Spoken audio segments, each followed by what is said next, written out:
Chapter 37, Decision. Oh Blake, why, where are you? Blake looked up, ears swiveling the direction of Yang's voice just as she stepped through the doorway, a few plastic bags in her hand. Yang. Hey Blake, Yang said, smiling and setting down the bags. Blake sniffed the air. Yang, are those? Yup, Yang said, pulling out a bottle of beer and noticing it was half empty. Whoops. Blake sighed. It's a little early, isn't it? The afternoon sun still shone through the windows, a soft golden glow illuminating Blake as she curled up with a book on the couch. It's never too early for some alcohol, Yang responded, plopping herself down on the couch and taking a gulp of beer. Blake set her book aside, unable to concentrate now that a drunken Yang was next to her. Yang reached into a bag and pulled out a wine bottle, offering it to Blake. Here, I got one of those fruity wines you like. Blake ran a hand through her hair, conflicted. She didn't want to encourage Yang, but it was Saturday afternoon and she had already finished all her homework, and Weiss would be at Alice's house for the rest of the weekend.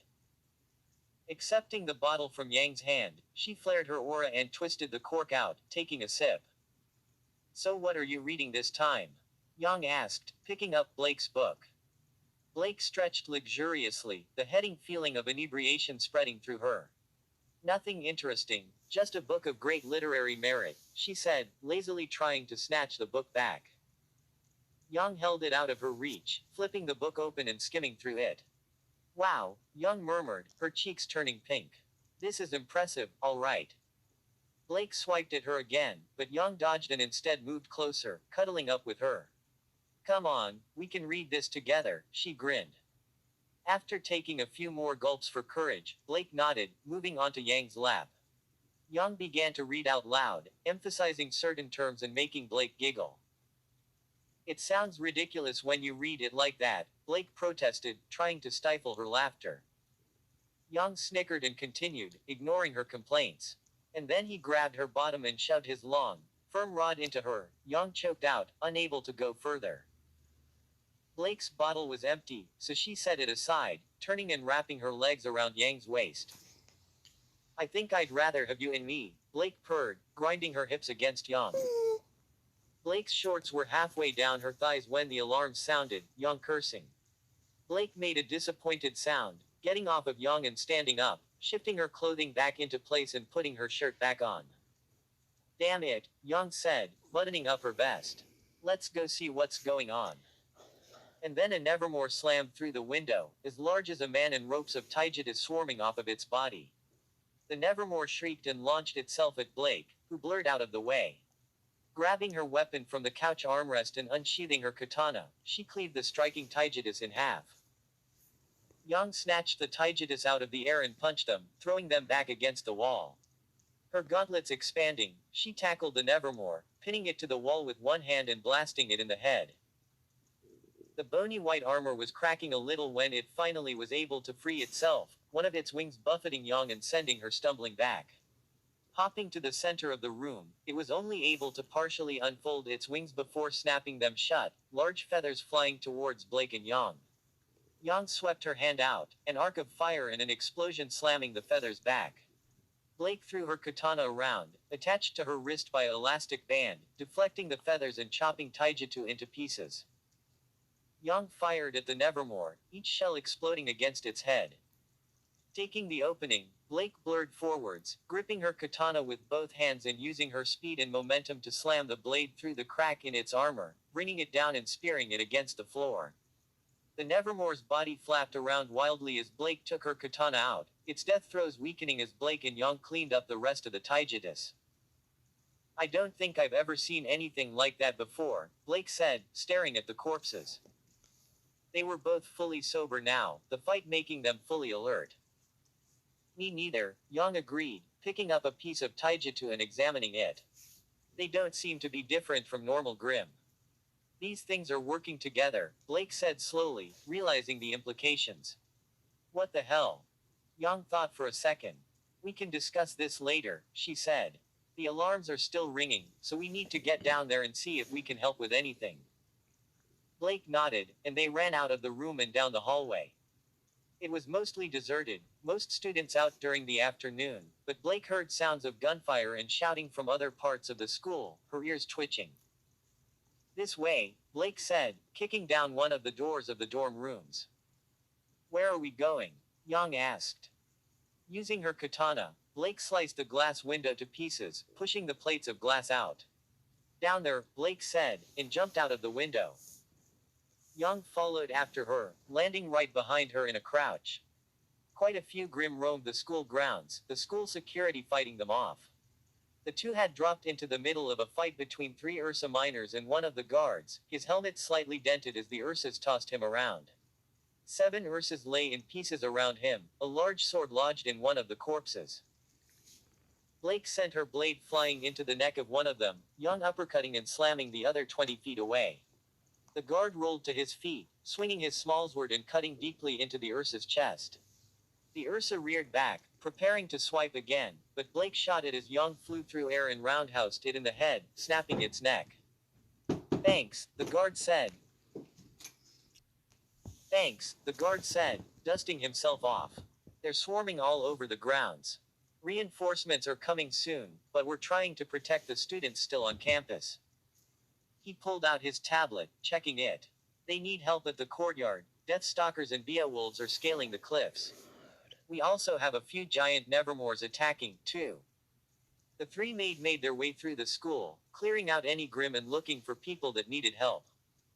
However, most of the students were able to take care of themselves, fighting ability being a large portion of the requirements needed to gain admittance to Beacon. By the time they arrived in the courtyard, most of the fighting was already over. Huge Nevermore and Deathstalker corpses spread across the ground and thousands of various other Grimm scattered about. Reinforcements sent by the government had already arrived, distinctive in their black suits, white undershirts, and heavily tinted sunglasses. They each wielded similarly colored weapons, a variety of black armaments ranging from crossbows to machine guns. A squadron of hoverjets pursued the last giant Nevermore, their twin autocannons slowly wearing it down.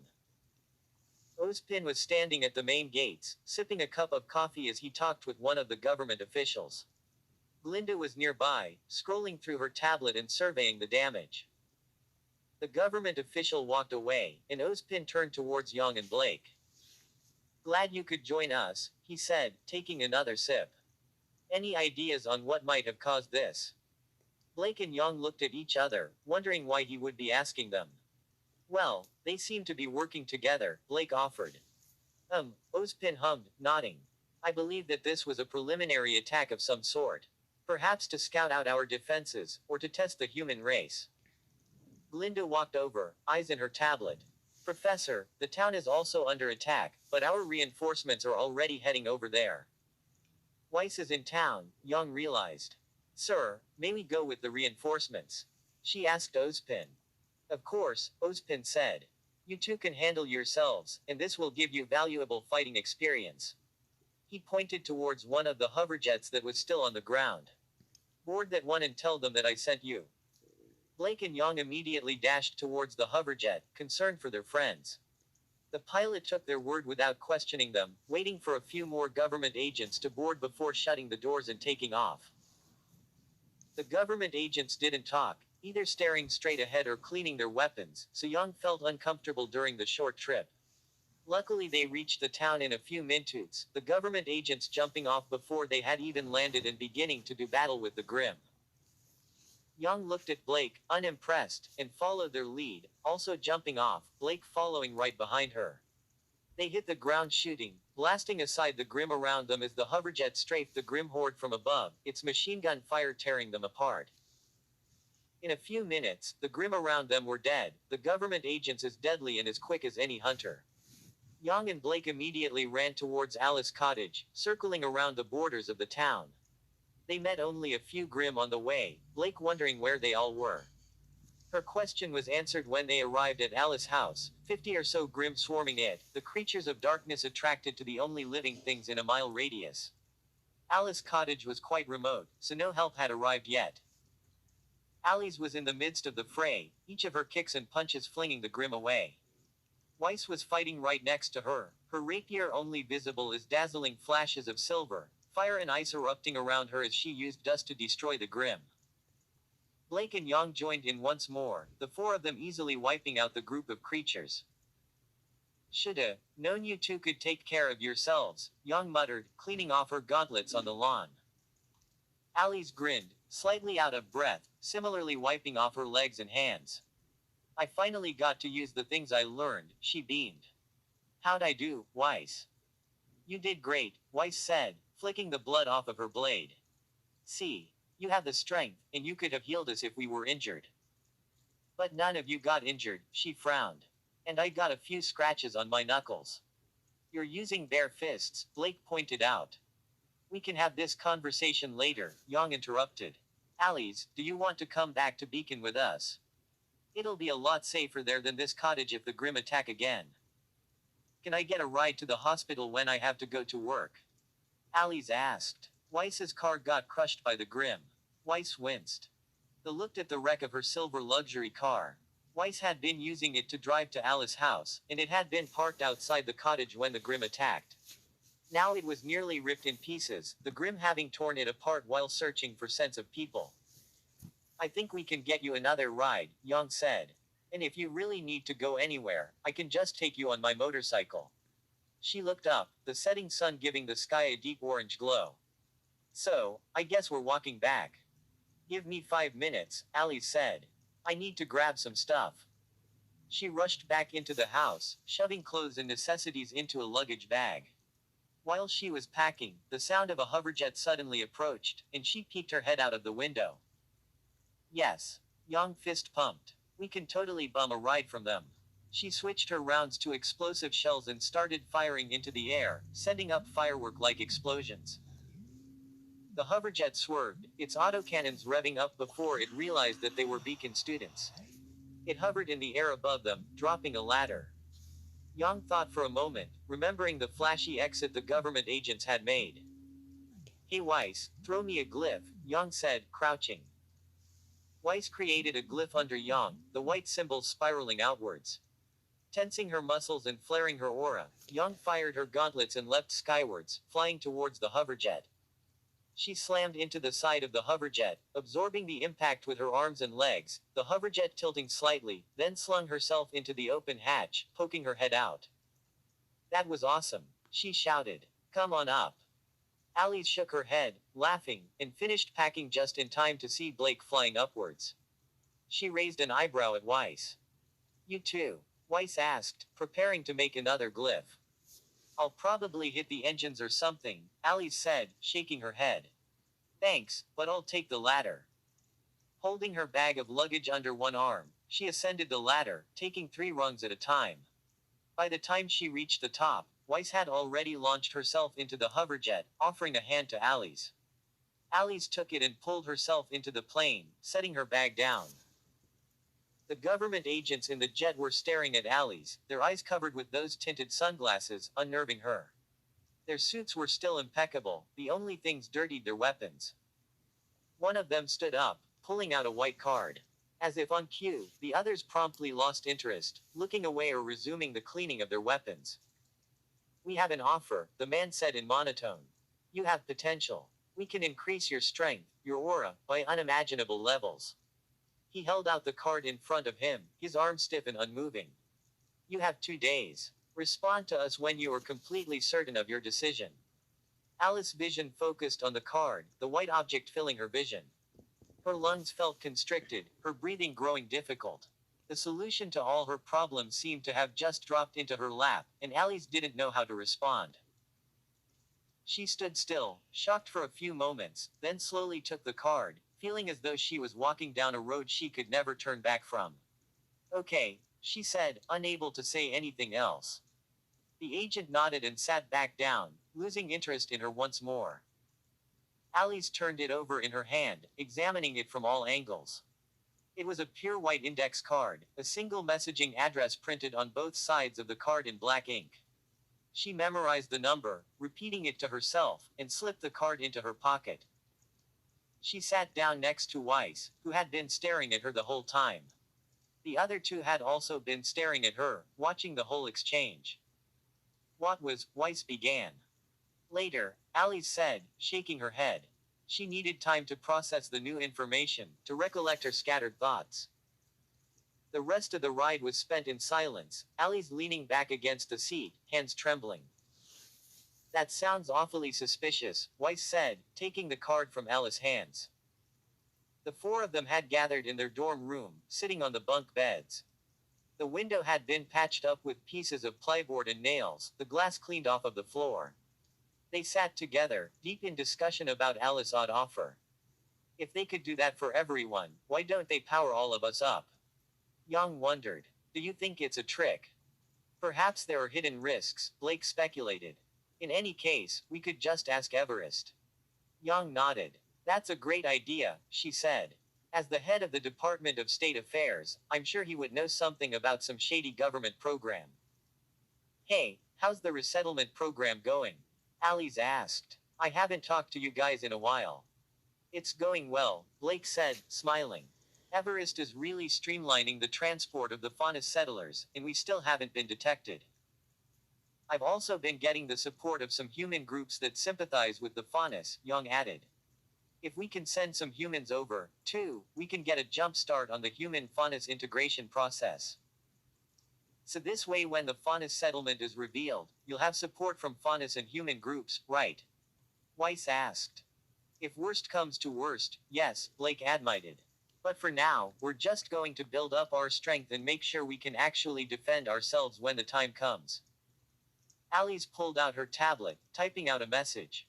Can you guys give me Everest's address? He knows who I am, but I haven't sent a message to him before.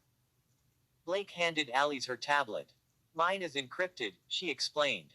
Use this to send him a message, his address is already in there. Alice tapped out a message, telling him about her offer and sending him the address that was on the card. She got a response almost immediately, Everest's number coming up as he called them.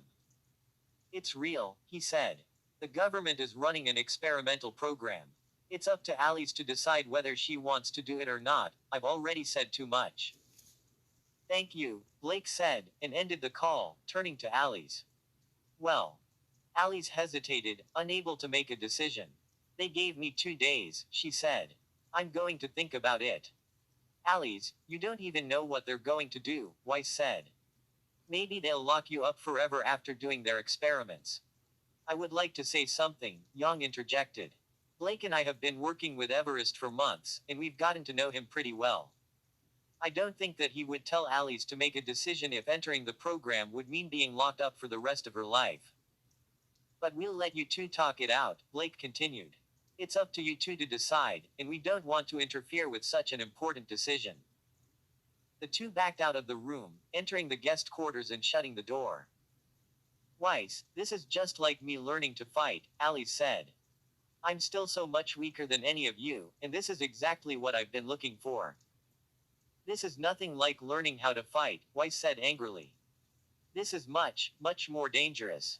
There are so many unknowns, so many possibilities, and I couldn't bear to lose you again. I don't want to fight with you, Alice pleaded. But I can't let this opportunity slip by, I'll regret it for the rest of my life if I don't take the risk and see what they have to offer. Weiss instantly felt guilty upon seeing tears well in her eyes. She leaned forward and hugged Alice, hard. I didn't mean to make you cry, Weiss said softly, stroking her hair. Afraid to break their peace, Weiss didn't say anything as they held each other. Alice was the first to speak. Remember when a few months back, I had that match with the Wolverine? Weiss nodded. I told myself that I would get stronger, that I would never let anyone hurt me like that again, that I would beat my opponents. But you have been winning, Weiss said. You got second place just a while ago, didn't you? I lost to Orphea in the finals, Alice said sadly. Maybe if it had been closer, I wouldn't be thinking like this. But I couldn't do a single thing, she just kept throwing me back. I wasn't fast enough or strong enough to even get near her. Orphea is incredible, Weiss said. You can't compare yourself to her. Alice just shook her head. But Orphea lost to someone else in her next tournament, and she only placed fourth. If I couldn't even touch her, how much stronger would those people be? Weiss had no response for that, staying silent. Tell me the truth, Weiss, Alice said, sitting up and staring into her eyes. If you seriously fought Orphea, who would win? Well, if she. No, ifs, Weiss, Alice interrupted. Who would win? She repeated. I guess I would, Weiss admitted. And it wouldn't even be a fair fight, Alice said sadly. You'd just explode her with your dust, or instantly stab her, or bind her with your glyphs and completely stop her from moving. I haven't said anything, but I'm also pretty sure you're faster than Aaron, especially if you use your glyphs and dust. Alice. And I'm reminded daily about my weaknesses, she continued. I have a limit to the number of injuries I can heal, and my aura isn't increasing anymore. I see Yang and Blake and you jump into a hoverjet like it's nothing, as if the engines weren't a few feet away from you three. None of you even broke a sweat after killing all those Grimm around our house, but my aura was already getting low by the time they came to help. Alice sighed, leaning against Weiss again. The differences between us are huge, Alice said softly. What if a few thousand Grimm had attacked us? What if our enemies had been hunters? I wouldn't have been able to do anything. I would have died instantly, useless. All right. All right. Do it, Weiss said, kissing her. Do it for yourself and for us. No matter how you word it, you've been suffering, feeling as though you couldn't do anything. You have the chance now to change everything, and you should take it. Thank you, Alice gasped, beginning to cry again. I didn't want to ruin things between us, she sobbed. No matter what you do or what you become, I'll always love you, Weiss reassured her, showering her with kisses. Even if we argue or fight, I'll never leave you. Kind of sounds creepy, Alice said, laughing through her tears. Weiss smiled, the two of them staying like for a while, glad that the issue had been resolved. Alice took a breath. So, I guess I'll send my response now, she said, extricating herself from Weiss's embrace. Weiss nodded, grabbing Blake's tablet from the side of the table. They entered in the address on the index card, the body portion of the message just being a simple, yes. The response came a few seconds later. Good, it read. Transport arrives at Beacon in 5 hours. Bring nothing. 5 hours. Alice gasped, sitting up. I have to go tell my bosses that I'll be leaving. Alice stood, knocking on the door of the guest room. There was some scrambling, and then Yang yelled what? We've made a decision, and I'm leaving in 5 hours, Alice shouted back. I need to borrow your motorcycle. The door was flung open, and Yang stepped out, buttoning up her vest. 5 hours. Are you insane? Yang asked, grabbing her keys. Blake also stepped into the room, hastily reteeing her bow. You're leaving already. Alice nodded. They sent a reply back instantly, she explained. I have 5 hours to prepare myself, and I need to go excuse myself from my hospital job. Well, good luck, Blake said. I'm sure they'll understand. What do you mean, indefinite leave of absence? The hospital director said. Sorry, it's this or I have to quit, Alice responded. I can't tell you what's going on, but it's really important to me. Yang had driven the two to the hospital, both of them clinging to her back as the motorcycle had zoomed through the streets. The town was mostly undamaged, the Grimm having been stopped by the reinforcements before they had gotten very far. The director sighed, leaning back in his chair. You've been a great asset to this hospital, Allison, and we've all been glad to have you here. Leaning to the side, he opened up a cabinet and pulled out a form. There will always be a place for you here when you return. Just sign this and you'll be free to go. Weiss scanned over the form, making sure that it did exactly as he said, and nodded to Alice. Thank you, sir, Alice said, writing her name. I'll come back as soon as possible. That's all I can ask for, the director said, taking the form and filing it away. After that, they quickly drove back to Beacon and went to go tell Ozpin, trusting him to keep their secret. I've heard about this, Ozpin said, sipping his coffee. But I certainly didn't know that Alice had gotten an offer. And yes, Weiss, if you're allowed to go with her I can excuse you from Beacon. The 5 hours went by quickly, despite Alice not needing to pack anything. She set up all sorts of contingency plans with Weiss remembering Ozpin's words and wondering if she could come along. Alice made sure she had all of their contact numbers memorized, planning to call them as soon as she would be able to. The hoverjet arrived, landing in the center of the courtyard. Two men in black stepped out of the hoverjet, motioning for Alice to board. I'm going with her, Weiss declared, also stepping forward. The agents stared at her, then pulled out their tablets, scrolling, typing, scanning. A minute later, they both put their tablets away, nodding. Saying their last goodbyes, Weiss and Alice stepped onto the hoverjet, the hatch closing behind them. Yang and Blake kept waving as the hoverjet took off into the night sky, disappearing into the darkness. Chapter 38. Earning Trust. The wind howled as Ruby jogged through the snow, her cloak wrapped around herself, her hood up. Snow and ice were being hurled through the air, cutting through Ruby's skin, drops of blood appearing on her exposed areas. The weather had gotten colder, snowstorms growing more and more frequent. This storm in particular had been going on for quite a while now, showing no signs of stopping. It had been a few days since they had struck the agreement, with Ruby remaining outside of the camp with her Beowulfs and guarding against any grim attacks. They sometimes dropped off supplies for Ruby, some dried meat or starchy foods, but it wasn't enough to share with Beowulfs. Thus, Ruby had to go hunt for food to make sure that they didn't starve. Her Beowulfs were scattered around her, sniffing and searching for prey. None of them wore leashes, the wolves now knowing that Ruby was part of their pack, their leader. Besides, she brought them food, so they had no reason to abandon her. Ruby pulled out her scythe, slamming the blade sideways into a tree. Stepping onto the handle, she jumped up, grabbing a branch and swinging herself on top of it. She climbed for a little longer until she was able to see over the tops of the other trees, looking around for any living creatures. There was a flash of movement to the east, so Ruby hopped off of the tree, grabbing her scythe and starting to run. The Beowulfs howled to each other, gathering together and following Ruby. Tracks of deer led away from where Ruby had spotted them, alerted by the howls.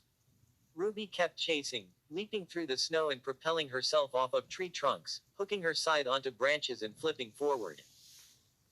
She soon caught up to the deer, her speed easily outpacing them, stalking them as she waited for her Beowulfs to catch up. A few moments later, they had the herd surrounded, all of them pouncing at once.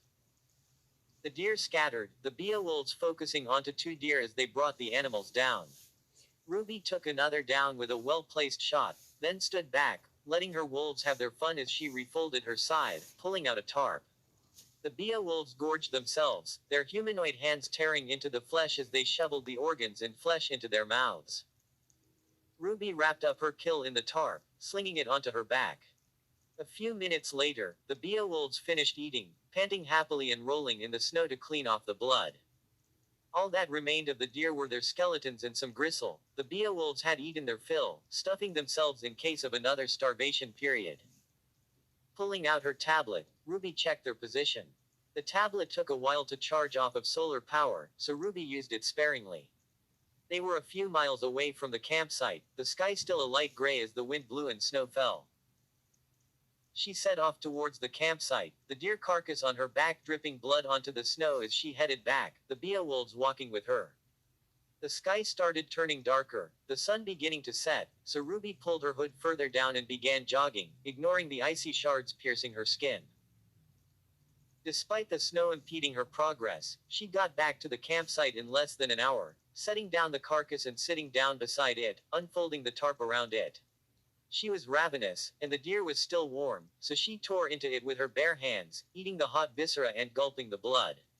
After eating as much as she could, Ruby took out her scythe and sliced the deer into chunks, stashing them in the snow around the campsite. The Beowulfs had dispersed, roaming around the campsite and keeping guard. Ruby got up, swiping her hands on the snow, then started chopping down trees, clearing her campsite out further. The campsite was a circular clearing now a few hundred feet across, Ruby spending a little time every day cutting down a few trees and building up a huge store of firewood. The camp itself was located near the settlement, just a few hundred feet into the forest, the huge wooden walls visible between the bare tree branches. A small circle of stones was in the center of the campsite, covered with a large dome-shaped tent the Faunus had given her. Ruby picked up a bundle of firewood and slid under the structure, a bit of snow entering through the hole in the fabric that let the smoke out. She set a few cords of wood onto the stone, then layered some thin branches in a grid-like pattern over them. One of the supply drops had contained fire-starting tools, a small metal knife and a chunk of flint. Ruby carved out a pile of wood shavings, setting them on top of the kindling, then struck the flint and steel next to the pile, sparks flying out and creating a small flame. Ruby blew on the small fire, encouraging it, and it spread, the dry kindling going up in flames and the larger logs catching fire. Now that the bonfire was larger, she opened the hole at the top of the tent a little more, wary of smoke suffocation. Crawling out from under the tent, Ruby grabbed a chunk of meat she had set aside, slicing it into strips. She strung them onto a thick branch, then whittled two more Y-shaped branches. Going back into the tent, she set up the stand, draping the meat above the fire.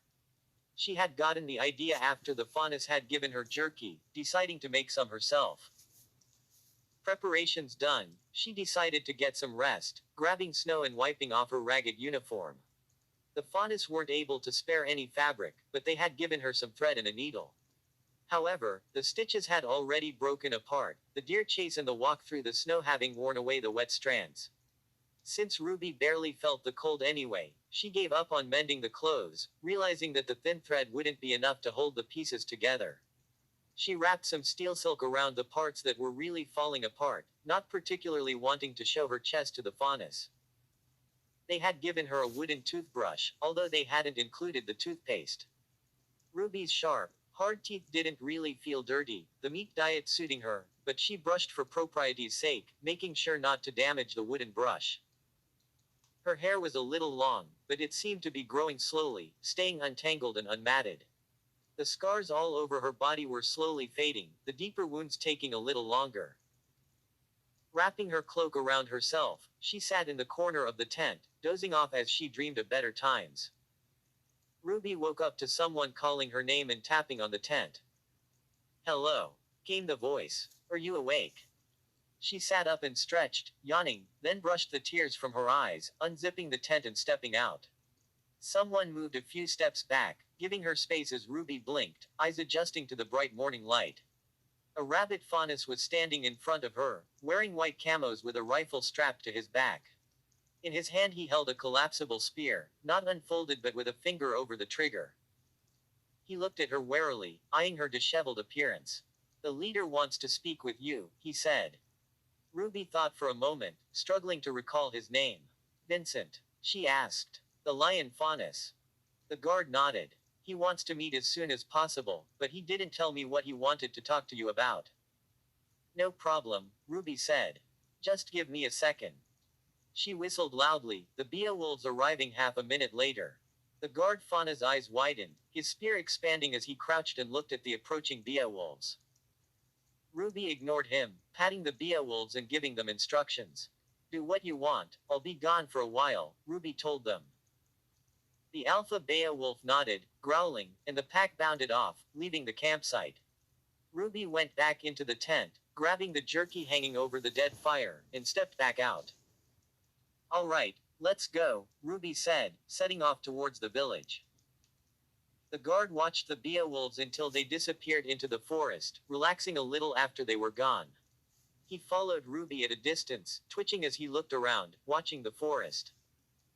The two of them threaded between the trees, the freshly fallen snow crunching underfoot. The snowstorm had stopped, depositing a foot or so of snow, so a bit slipped into Ruby's boots. She ignored the uncomfortable feeling, instead enjoying the morning sun as she ate her jerky. The sky was clear again, the landscape feeling peaceful and silent. The jerky, however, was a little dry and tasted mostly like burnt ash, so she made a mental note to lower the smoking time. The walls soon rose up above her, the gigantic wooden structure reaching up in the sky. Ruby turned her head, looking back at the guard faunus trailing her. "How long did the walls take to build?" she asked curiously. The guard hesitated a little, wondering if he should answer. "About a month," he said grudgingly. "Really?" Ruby said, impressed. "How did you guys manage to do that?" "Or faunus," he said proudly. "Not ragging on humans, but we're stronger and faster, so we chopped down the trees extremely quickly and built up the walls layer by layer." Ruby pointed to one of the stone chimneys she had seen earlier, the gray rock poking out above the walls. "And how did you guys manage to build that?" We have a very smart engineer mouse Faunus, he explained. He designed a huge crane along with some other machines, so we requested some materials from the government and built a few. It really sped things along, and it lets us set up frames and build large structures like those.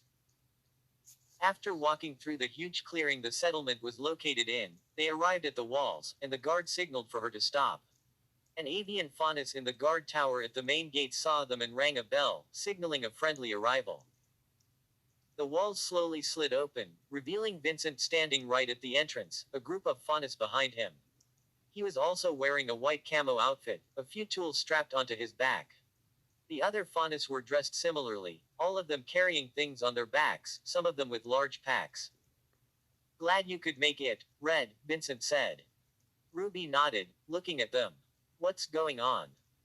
This is your first opportunity to prove yourself, the lion faunus said, his bronze eyes staring intently at her. Accompany us to the forest, assist us in our task, and protect us from any grim. The men behind him looked a little nervous, the faunus clearly not too happy about needing to go outside of the city walls. Yeah, I can do that, Ruby said. Are we going now? Vincent nodded. We have brought provisions, and we will return at dusk. Let us depart. They started walking toward the forest, heading towards a grove of huge spruce trees that dwarfed the nearby greenery. Ruby was surprised when Vincent stepped ahead of the group of faunus, walking beside her. He towered over her, Ruby feeling a little short compared to his height. Interesting choice of clothing you have there, Vincent noted. Ruby blushed a little, looking down at the steel silk wraps around her chest. Well, you didn't give me any clothes, she protested, and my skirt was ripped down the middle. Was the needle and thread we provided insufficient? Ruby shook her head. It was fine, but I run around a lot so it rips easily, Ruby said. Vincent thought for a moment. We are currently limited on supplies, but perhaps we can scrounge up a uniform for you. Of course, it might be a little large. It's fine, Ruby assured him. I'm not cold, and I really like these clothes. You're not cold, even in this weather. Interesting, Vincent murmured. They had reached the first line of trees, the group of faunus behind them huddling even closer together as they scanned their surroundings. As you can see, many of us have not ventured outside of the walls very often, Vincent said, eyeing the workers. Then where do you get your food and supplies from? Ruby wondered. There is a dedicated hunting party, Vincent explained. The group we have today consists of a few warriors, but mostly of carpenters and woodcutters. Today's task is to gather lumber for additional housing units and storage facilities for our crops. Wow, so you guys have farms? Vincent nodded. Underground greenhouses, with solar and dust-powered lighting. The spruces rose nearly 200 feet above them, still green despite the cold weather. The woodcutters immediately got to work, setting down their bags and pulling out tools, calculating where the trees had to be cut and where they would fall. We will set up a perimeter, Vincent said, pulling a chainsaw off of his back. But for now, we wait for them to tell us where the trees will fall. A few minutes later, a spruce had been selected by the carpenters, the woodcutters coming over and talking with Vincent. Vincent nodded, listening, then raised his hand, quieting the group and giving instructions to the warriors.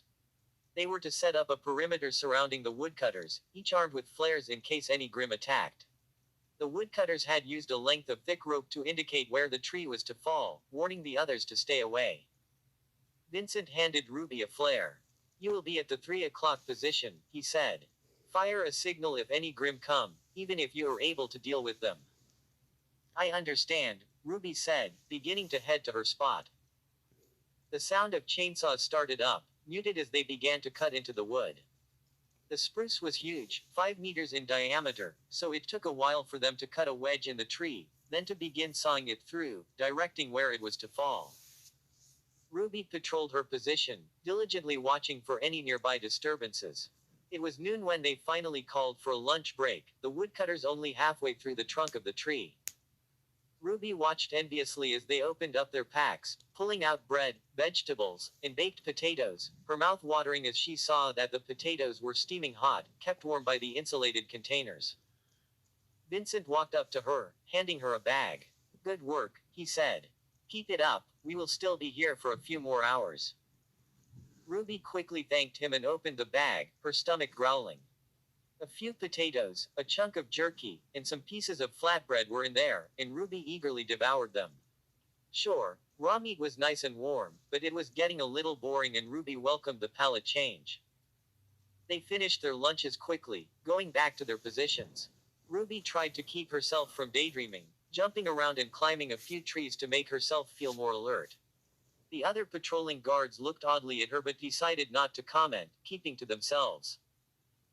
It was nearly 3 o'clock in the afternoon when Ruby heard the loud crack, turning around and watching as the tree fell. The gigantic tree hit the ground with a whump, sending up a cloud of snow as it smashed into the ground. Vincent walked around to each of the guards, telling them what was going on. They are going to delimb and prepare the tree for transport, Vincent explained. Because of the size of the tree, we are only going to be transporting part of the tree today. Over the next few days we will chop down more trees, so you will need to come back a few more times. Ruby didn't exactly relish the thought of standing in the cold for another a day, but she nodded anyways, wanting to show her dedication to their cause. The sun was already sinking below the horizon by the time they started moving the logs, lifting one end with a set of small wheels and dragging the logs through the snow, a few fanas pulling each one. Vincent pulled an entire log by himself, a small golden glow surrounding him as he seemingly effortlessly dragged the log back to the village. Ruby and the guards followed along, staying in formation and looking out for any threats. Ruby had been wondering if the sound of the tree falling had alerted any Grimm, but they seemed to be fine as they finally arrived at the main gate, the logs behind them. The gates slowly opened as they dragged the logs in, Ruby getting a glimpse of the interior of the town as they filed inside. Vincent met with her one last time, the sun now below the horizon and the sky turning dark. Today was good, he said. I will send a guard to collect you again tomorrow. How many more days? Ruby asked. I don't want this to come out in a bad way, but this is honestly a little dull. Just a little? Vincent asked, smiling. Okay, fine, it's really tedious, Ruby admitted. I understand, Vincent said. But we're going to need all the protection we can get because these people are crucial to the success of our village. If there's even the slightest chance that the Grimm might attack, then we'll need guards to protect the workers. I cannot spare many warriors because ultimately, the town will need the most defense, so I take as many as I can and then I need your help. Then can you include me on any other things? Ruby asked. Maybe I can go with you guys on hunting trips, or I can just hunt for you. Our supplies are sufficient for now, Vincent said, but I appreciate your offer, and I will consider you for any future expeditions. Thank you, Ruby said, relieved that she might have something else to do. They said their goodbyes and parted ways, the gates slamming shut as Ruby began to the trek back to her campsite, eager to check on her beowulfs. Their howls and barks alerted her to their presence as she neared the campsite, red eyes glowing in the night as they awaited her return. Ruby greeted them, patting their heads. She wrestled with them for a while, laughing and hugging their warm bodies, then went off to cook some more jerky. The Beowulfs left the campsite, fading into the forest, but Ruby didn't worry, knowing that they might be gone for a while but would eventually return. Pulling out another chunk of flesh from underneath a pile of snow, Ruby sliced thicker ribbons, hoping that they would end up less dry. This time she also put less wood into the hearth before stringing the meat up, realizing that it would probably taste better slightly undercooked than as a piece of charcoal. Feeling a little itchy from standing around all day, Ruby sliced up a few more trees, adding to her growing pile of firewood. A little more tired but still not tired enough, Ruby spent another hour practicing her scythe forms, hurling herself through the air and imagining herself fighting an invisible enemy. The moon was high in the sky when she finally stopped, feeling a little thirsty. Stuffing a canteen with snow, she hung it over the fire, letting it boil and cool before drinking it.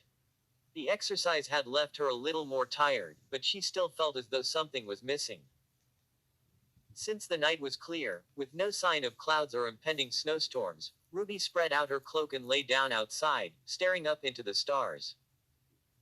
Hoping something interesting would happen, she nodded off, her slumber filled with dreams of orgiastic violence. Chapter 39, Infiltration. The next few days were spent gathering the wood, the gigantic trees being cut down in size and dragged into the village piece by piece.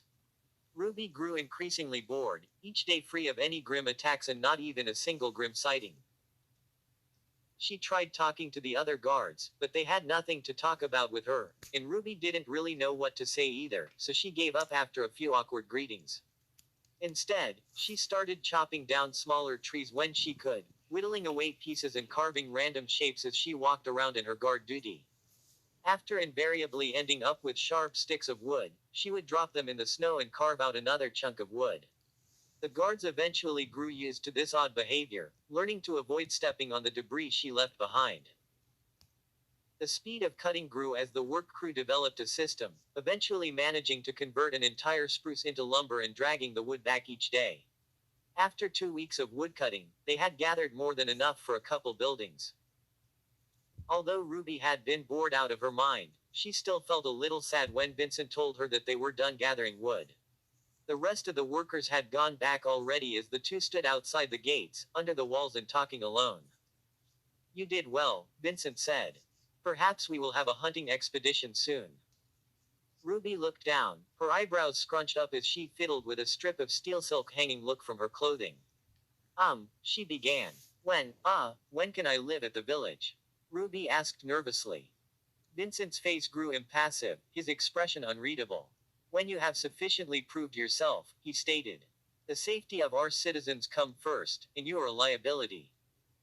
Ruby's heart sank at his cold tone. "It just gets a little lonely out here, you know," Ruby said, her voice cracking. Vincent surprised her by leaning down, tilting her chin back as he stared into her eyes. "Tell me, Red, how many people have you killed?" he asked, his voice rich and deep and commanding, a throaty growl. Ruby shivered a little, the sound vibrating through her. What do you mean?" she asked nervously, not moving as they stared face to face, her head held in place. "Answer the question," he rumbled. Ruby had thought he didn't know about her past, but now she was rapidly becoming less sure. "I don't want to talk about it," Ruby said evasively. "A lot of people," Vincent prodded, his bronze eyes boring into hers. His gaze was unnerving Ruby, so she ripped her head out of his grip, immediately taking a few steps back. "It's in the past now," she responded, adjusting her cloak. Vincent nodded, standing up. "So now you know why I am reluctant to allow you into the town," he said, dusting the snow off of his uniform.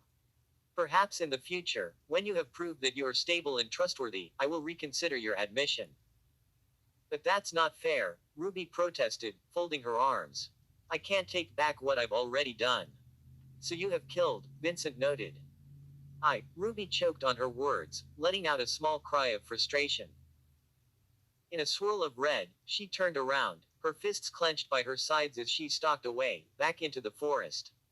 Vincent watched her as she left, wondering if he should just kill her now before she grew into an even bigger threat. Ruby rampaged through the forest, slicing down everything that she could find, smashing the trunks of thicker trees into splinters as she tore through the woods, leaving behind a trail of felled trees and upturned snow. The Beowulfs stayed away from her, her anger scaring them, memories of her torture resurfacing in their minds. "The past still follows me," Ruby thought angrily. "I should have expected it." She mentally berated herself for bringing her own hopes up, for telling herself that she would be able to atone for her mistakes just by gaining the trust of the Faunus and helping them out. Stupid, stupid, stupid, she told herself. Who would trust a stranger that shows up out of nowhere? Ruby stopped smashing trees for a second, panting and thinking.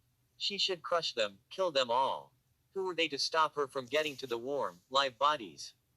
How could they deny her the right to enter? She would climb the wall, she would slaughter everyone, she would make them scream. Ruby forced herself to sit, to lie in the snow. The coldness brought clarity to her mind as she told herself to calm down, to consider things rationally. There wouldn't be a point to traveling this far and just killing them, she decided. And Vincent had probably heard about her past from someone else, maybe someone from Vale, so he probably knew about everything. Thinking more clearly now, Ruby realized that despite knowing, Vincent had given her a chance to show that she had changed. He had given her an opportunity, and she would take it. She would hide these feelings, and she would show him that she could behave normally, and she would be able to be near all those people. Letting out a breath, she scrubbed her face with some snow and stood back up, following the line of broken trees back to her campsite. The moon was already high in the sky, Ruby having spent hours taking out her anger on the forest. Her muscles trembled a little, and she was hungry and thirsty. As she walked back, she briefly considered telling them that Everest had sent her. However, she wasn't sure if they knew who Everest was, and if they knew that a human was helping them, so she decided against it, realizing that it could put her into deeper trouble and that it could tangle her tenuous relationship with the faunus even further. Starting up a fire again, Ruby sat in front of it, thawing her frozen chunks of meat and heating up some snow. The beowulfs had gone hunting, now that the frequent snowstorms had died down. Eating the warm, half-cooked ribs and crunching through the bones, Ruby stared up at the large wooden walls of the town. Her campsite had grown larger, enough trees cut away now that Ruby had an unimpeded view of the village. Looking more closely, it seemed wrong to call the settlement just a village. It was more a fortress, with wide walkways on the tops of the walls and guard towers poking out. Even the main gate looked impressive in the night, the moonlight giving it a huge, menacing shadow. Ruby fingered her scythe, wondering if it would be possible to climb the wall. Mark hadn't been able to come visit her, probably due to her outsider status and the strict leaving-exiting rules, so maybe she-Go could visit him. If she chose a gap between the blind spots of the guards and moved quickly, she could probably make it to the wall undetected. Then all she would have to do is carve handholds into the wall with her scythe, then climb up and drop down onto the other side. Not tonight, however. Ruby was still tired, her muscles a little sore, and the warm meal filling her stomach was making her sleepy. Drinking the last bit of water, Ruby spread her cloak out on the ground and lay down, falling asleep in seconds. Ruby woke up at noon, the sunlight pouring in from the hole at the top of the tent. The beowulfs were either out hunting or sleeping now, so Ruby was on her own. Eating a quick lunch, she walked off towards the walls, deciding to do some planning before her attempt. The weather seemed to be slightly warmer as Ruby walked through the woods, the sky a bright blue and the sun shining down, unobstructed. She could swear she heard some bird calls, but she wasn't able to locate them and eventually gave up. Purposefully placing herself in the guard tower's line of sight, she walked out of the woods, casually taking a stroll. The wooden walls were about 50 feet high, made out of large interlocking sections of wood. Ruby noted that the surface of the wall was rough, meaning that she would have an easier time climbing it. The avian faunus looked at her suspiciously as she walked up to the guard tower, Ruby shouting out a "hello" and waving as she got closer. "What are you doing here?" the faunus asked, frowning. "Just sightseeing," Ruby said, smiling. "Am I not allowed to be here?" Although she was an outsider, she wasn't exactly an enemy, so the faunus just shrugged. "I guess you can be here," he said cautiously, looking around. "Great!" Ruby exclaimed. She walked around a bit, looking forward and wondering if the faunus in the next tower could see her. "So how long does winter last here?" Ruby asked. "Do you think it will be spring anytime soon?" The guard just stared at her. "Don't you have anything else to do?" "Not really," Ruby said, craning her neck to look at the faunus. "I'm really bored." The guard sighed, resigned to the fact that she wasn't leaving. "We still have about 2 months left of winter," he said, trying to answer her question so she would go away. "Sounds good," Ruby said, kicking at the snow. "What do you guys do for fun?" "This is a town," the faunus said. "What do you think people do in a town?" "I was just asking," Ruby pouted. He sighed again. "Can I call you Red?" he asked. Ruby nodded, surprised that he knew her name. "Red, I'm on guard duty. I'm not supposed to be distracted while on duty, and I'm definitely not supposed to be talking to you." "Fine," Ruby said, walking away. "I'll go bother someone else." "You go do that," the guard muttered, resuming his lookout. Ruby kept walking until she reached the next guard tower, waving as she approached it. The young faunus in the tower stared at her, just as hostile as the previous one. "Those rabbit ears can hear pretty well, huh?" Ruby asked, trying to start a conversation. She frowned. "I'm a hare faunus." I didn't know there was a difference, Ruby said, startled at her response. Silly humans, she said wearily, shaking her head. How do you expect to mend our racial divides if you can't even tell the difference between a hare and a rabbit? Well, what are the differences? Ruby asked curiously. We're bigger and stronger, and we don't socialize as much as the rabbit faunas do, she explained. Also, our ears are longer and they're tipped with black, she said, holding up a floppy ear. See. Ruby's fingers twitched, wanting to stroke the soft ears and maybe keep one as a souvenir.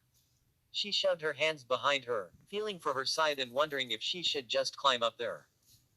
You want to touch my ears, don't you? The rabbit fauna said, her face taking on a weary expression again.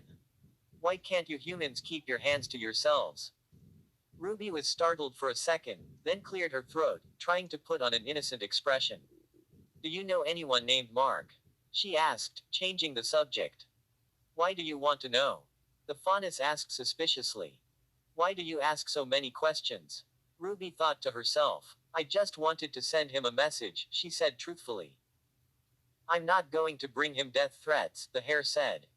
What? Wah. Why would you never mind? Ruby said, exasperated. So you know who he is? The hare nodded. Like I said, I. Just tell him that I'm fine, Ruby interrupted, and that if he wants to see me, he should find a way to join the next hunting trip. The hare faunus suddenly grinned. Ooh, star-crossed lovers, or we. Ruby ran a hand through her hair, taking deep breaths. No, whatever, okay, sure. This is so romantic, the faunus said excitedly, beaming. Don't worry, I'll make sure your message gets to him. Thanks, Ruby said through gritted teeth, plastering a smile on her face. No problem, the rabbit faunus called after her as she walked away. Ruby wondered if all hare faunus that weird as she walked toward the next guard tower. She spent the rest of the day walking a full circle around the walls, talking to the guards that would speak to her and letting them familiarize themselves to her presence. By the time she had circled the walls, the sun had set, the sky already dark. It had taken Ruby quite a few hours to circle the entire settlement, the walls stretching onward for a huge distance. She was now back at the main gates, thinking about her next course of action. Deciding that she was hungry from an entire afternoon of walking, she went back to camp to eat a bit of food. The beowulfs ran up to her when she arrived, growling and panting and seeking reassurance that she was still there. She petted them, stroking their fur and asking if they were hungry. They seemed to be fine, having hunted well, so Ruby just prepared her own dinner, setting up another stand to make some jerky. The beowulfs slunk back into the darkness, playfully tussling with each other, and Ruby sat down in the tent, deciding to take a short nap before doing anything. She woke up a few hours later, the campfire dead, the night dark and silent. She grabbed the jerky, wrapping it in some fabric and stuffing it into her pouch. Sliding out of the tent, she made sure that she had her rolls of steel silk, checked her scythe to make sure it was usable, then set off toward the village. The weather had been warmer, the snow on the trees melted, so Ruby quickly moved to the edge of the forest by jumping from branch to branch. She traveled under the cover of the trees for a bit, centering herself in a blind spot between two guard towers. Veiled by the darkness of the night, she crept toward the wall, hoping that the lack of light would help hide her colors. A few tense minutes later, she made it to the wall. The wooden structure was 50 feet tall, made up of huge interlocking logs of wood. Slowly and silently partially unfolding the back end of her scythe, she sliced out a gouge at her head level, then sunk her scythe into the wood higher up. Using both handholds, she pulled herself upwards, bracing herself with her foot as she plucked the scythe out and transferred her hand to the new hole, then sunk the scythe higher up again. Like an ice climber with one ice pickaxe, she made her way up the wall slowly, making sure that she would be able to use the handholds again the next time she needed them. The openings she had made were shallow and only a quarter-inch wide, barely enough for her to slip her fingertips into, and hopefully small enough not to be noticed during the way. 10 minutes later, she had scaled the wall, climbing over the top and folding her scythe. Looking around and making sure no guards were patrolling near her, she took a moment to gaze at the immense settlement.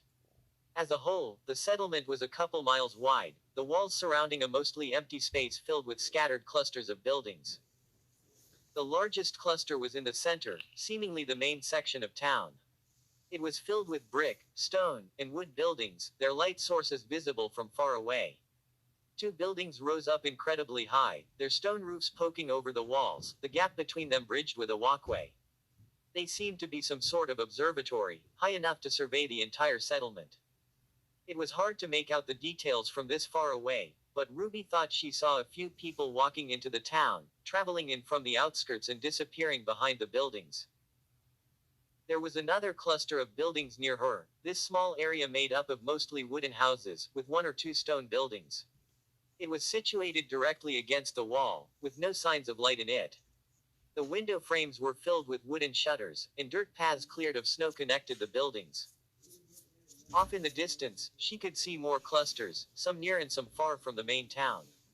A few had some lights, but most of them were dark, only the main town having enough illumination to be visible from where Ruby was standing. Thinking that she had to start from somewhere, Ruby leaned over the edge of the ramparts and anchored her side into the wall, tying the end of a roll of steel silk to it. She let the steel silk drop down, the material unraveling as it fell. The spool hit a flat roof, bounced a little, and stopped.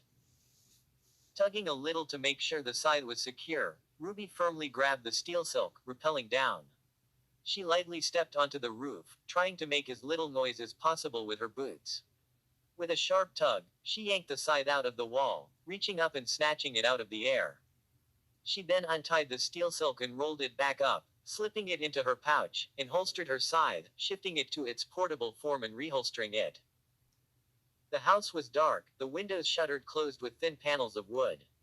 Ruby crouched and stealthily crept to the edge of the roof, grabbing it and sliding her legs over, hanging off of the roof by her arms. There was a windowsill a few feet away, so Ruby tightly gripped the roof and sidled over to it, using the toes of her boots to nudge the shutters open, then letting go and dropping onto the edge of the windowsill. The room was dark, the window opening up into the kitchen of the one-story house. The edges of the stone countertop gleamed in the moonlight as Ruby slid her legs over it, dropping to the floor. And then a knife was pressed to her abdomen, the hand around her throat slamming her head back into the stone countertop. "Don't move or I'll gut you," a voice whispered in her ear.